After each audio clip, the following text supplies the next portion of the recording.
Cheers, guys, and welcome to Uncle Scott's PANCAST. Been a while since the last PANCAST. Thankfully, everything has been very quiet and calm in the world, and nothing much has gone on the last couple of weeks. I'm glad we're all still here, and hopefully we survive the weekend with no World War III. So we'll see how it goes. In the PANCAST today, I'm going to talk about carbon steel. Got a lot of carbon steel seasoning questions and help some people with some problems there. I'm going to talk a little bit about debouillé. We're going to talk forest fires and air quality in relation to gas stoves. Last time we did a little shrinkflation update and compared the amount of product in Watkins versus Colonel Seasons popcorn. In this episode, we're going to get Orville Redenbacher into the mix. Maybe talk a little Staub and Lodge and more. Let's jump in and get started. The first thing I want to start with today is tease out what's going to be going on in the next PANCAST. If you've seen previously, I've done some interviews and videos with Jed from Cook Culture. Next time, we're going to have Andris on from Baking Steel. So the founder of Baking Steel. If you guys have any questions for him, I'm going to do a little conversation and interview. Make sure you post those below. So if you're interested in baking steel, he's the founder. They went through Kickstarter. They've got a deal with debouillé for some carbon steel pans. You can ask him about pizza. Anything you're interested in asking the founder of Baking Steel, post in the comments section below this video, and I will compile some of the best questions and have those ready for the big interview. Let's see, let's jump in with a little bit of carbon steel seasoning. I got a photo sent to me from Dejana, and I'm not sure if Dejana is male or female. The profile picture for Dejana was a dog. So I think female, but I'm not sure. Sent me this picture, said she did the first round of seasoning in a debouillé pan, and this happened. Eee. Now, I'm just looking at a photo, but what I think has happened here, and I'm sure lots of people have run into this mistake. Looks like she got the pan cleaned and did that initial seasoning. Looks like she did a stovetop seasoning. And as you know, you're supposed to get a millimeter or so of oil into the debouillé pan, bring it up to smoking.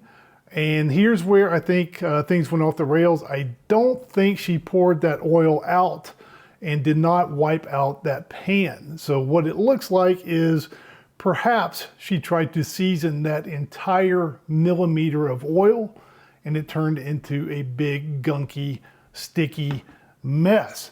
So definitely do not skip steps when it comes to carbon steel seasoning. When you do that stovetop seasoning, definitely get that oil out of there, wipe the pan out until it looks dry, and then you can put it back on a burner and let it color in a little bit, but don't skip steps and try to season with too much oil. What I'm toasting with today is a little spicy V8, and whether or not there is a splash of Grey Goose in there or not, I am not going to disclose, but kind of a poor man's Bloody Mary. Just checking in with some of the affiliates. Falk has the Try Me deal on these copper sauciers, this small one. This is the, I believe, 1.4 quart. And this is a great way to get started in real deal copper cookware. Highly recommend that Falk. I will put a link to that below. $154, I believe, for that pan, and I think that's a screaming deal. Also over at debouillé, the Mineral B Pros. I have no idea what's going on with the supply chain, but they have been out of stock, then in stock, then out of stock, and now seem to be back in stock. So if you've been holding out and looking for a debouillé Mineral B Pro, I would jump on one while they are in stock. Do I use teleprompters? I do not. Sometimes I've noticed when I'm editing my own videos, it looks like I'm reading something off screen. What it is I am using an iPhone to record this video, and if I'm looking at myself in the middle of the iPhone screen, then it looks like I'm looking off to the side because the little bitty camera on the iPhone is way over on the side. And I have to remember not to look at the person I'm talking to, which is myself, and look off screen, which I do forget from time to time. And arguably here, maybe I would do better if I scripted this stuff out, but it might not be quite as genuine as just doing it off the cuff. Forest fires and air quality in gas stoves. Going to throw out a little bit of an opinion here. This is the view from my back deck. Do you see those beautiful mountains across Salt Lake Valley that you can see from my deck? I don't either, and the reason you can't see them is the valley is filled with smoke. It's unhealthy air quality. There are warnings. You're not supposed to go outside and exercise. So I've woken up the last few days with itchy eyes and scratchy throat, and it's because of the stinking forest fire smoke. We got a couple of fires here in Utah, but a lot of this stuff is blowing in, most of it from California. And it just got me to thinking, and if somebody's a scientist out there, maybe they can tell me or point me in the right direction. I would like to know if the amount of pollution created by gas stoves, how does it compare to summer forest fires? Because I just gotta believe that people using gas stoves in California, there's never been a pollution problem here where I can't see across the valley. Maybe, and I'm just spitballing and throwing this out here, not to get too political, but instead of worrying about banning gas stoves or lawnmowers or whatever small engines, maybe if people put more effort into forest fire prevention, maybe our air quality would be a lot better and we could still cook dinner however we want it. Let's see, more seasoning questions here. Maria Thiel, 5256, wrote in and asked, is it possible to use coconut oil for seasoning? The word possible, I'm sure it is possible. I have never tried it. If you're asking about seasoning, you're probably more towards the beginner end of the spectrum with carbon steel.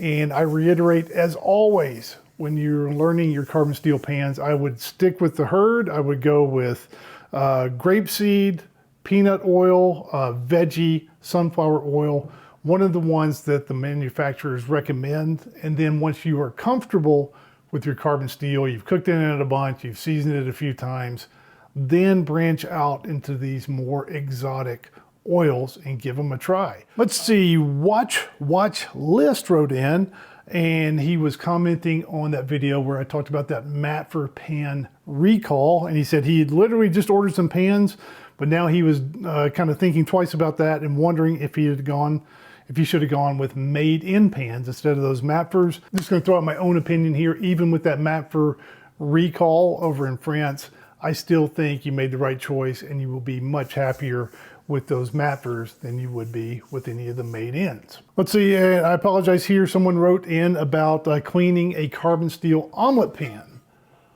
And for some reason, the screen name did not appear on my sheet. And wondering what the best way to clean an omelet pan is. They say that they have a carbon steel they use only for omelets, and it is non-stick. So the omelets are not sticking. That's important to note. But then it says there's still quite a bit of carbon that comes off when they wipe the pan clean with paper towels. What's going on? First, if the pan is seasoned correctly and the omelets are not sticking, which it sounds like that is the case, then I am not sure what the carbon is on there. There shouldn't be a whole lot of carbon buildup. Omelets are typically cooked at a little bit lower temperature. It's not like you're searing a steak at 550 degrees or whatever. What you might want to do is take the old human thumbnail, and scrape at a little bit of that stuff.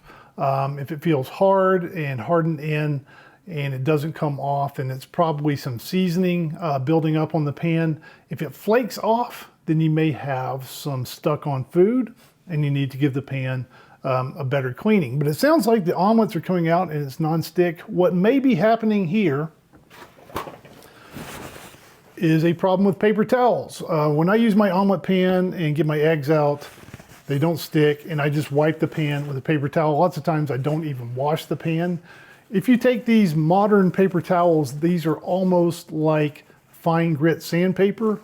If your pan's clean and you just rub with a paper towel very hard and see some stuff on the paper towel, that is not a problem. What you're doing is actually almost sanding off a little bit of your seasoning, and you're seeing that appear on your paper towel. Let's talk about inflation. The inflation rate has supposedly come down a little bit recently. The rate of change is still going up, but just not as quickly. And I got a comment from, let's see, Greg GF 1393 talking about Matfer pans. And I had done a carbon steel recommendation video a few years ago. And he said in 3 years, the cost of those Matfer pans has gone up $33. So definitely some inflation and increased prices when it comes to cookware. But last time we were talking about shrinkflation in terms of how much you get, how much bang for the buck in popcorn seasoning. And I really did like this Watkins because it's in a glass container and filled up to the top. The Colonel Seasons, you're missing 20-25% or so when it comes to how much seasoning is in the container. Let's bring in good old Orville Redenbacher. Got some white cheddar here. Let's open this guy up. If any of you are wondering where Mabel is, she is sleeping upstairs. And whether that lasts for 2 minutes or 2 hours, I don't know. So we'll see if we can get a PANCAST out without a screaming baby. Let's see if I brought a marker. Orville Redenbacher.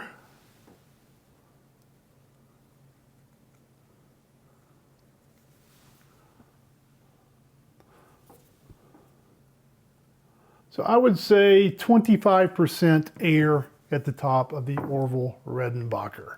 I think there's a reason, and people get on to me, that some of these are in plastic containers, you can't see through them, and the Watkins is in a glass and it's filled all the way to the top. Drill down just a little bit more. I'm still working on the Staub review and it's turning into an epic, and I just need to get that thing out. But I've recently done a little bit of comparison cooking with Lodge, kind of bare, normal cast iron, and Staub enameled cast iron. And I cooked a cauliflower dish the other night, and I've been cooking this cauliflower dish. I've cooked it 4 or 5 times in the last 3 weeks. It's absolutely delicious, and I got the original recipe from the Staub enamel cast iron cookbook. And when I made it the first time, I used an entire head of cauliflower and roasted that. Had some breadcrumbs on there, and I thought it turned out nice. It was really good, but I thought it was a little bit difficult to get out of the pan. And you kind of slice that cauliflower almost like a big steak, and you kind of get the breadcrumbs around the rim. I changed that recipe. So let's talk about changing recipes just a little bit. And the way I've been making it subsequently is removing the florets from the cauliflower and kind of dispersing those around the pan. And then when I add my breadcrumbs, I feel like there's a lot better coverage with the seasoned breadcrumbs than leaving the head whole. Now, the other day, for comparison, I made the cauliflower one head in each of these pans, same oven at the same time, same recipe. And guess what? Between the bare kind of original cast iron and the enamel cast iron, for this recipe at least, I could tell no difference whatsoever in cooking performance. The difference here, and one of the ones I want to highlight, is in cleanup. And with the enameled, I could fill the pan with water and let it soak overnight. You don't have to worry about rusting, and you can't do that with the original bare cast iron. Even though you have a seasoning on there, I definitely don't recommend letting these soak overnight. So still doing a little comparison. I think each pan has its pluses and minuses. Value, Lodge, is there a better value in cookware than a Lodge cast iron skillet? In terms of maintenance and cleanup, I think the Staub has an advantage there. But make sure you are subscribed to see that full review once I eventually, hopefully, someday get it ready. All right, get your questions in from Andris. Check out those Falk and De Bouillet pan links below, and we'll see you again next time on Uncle Scott's PANCAST.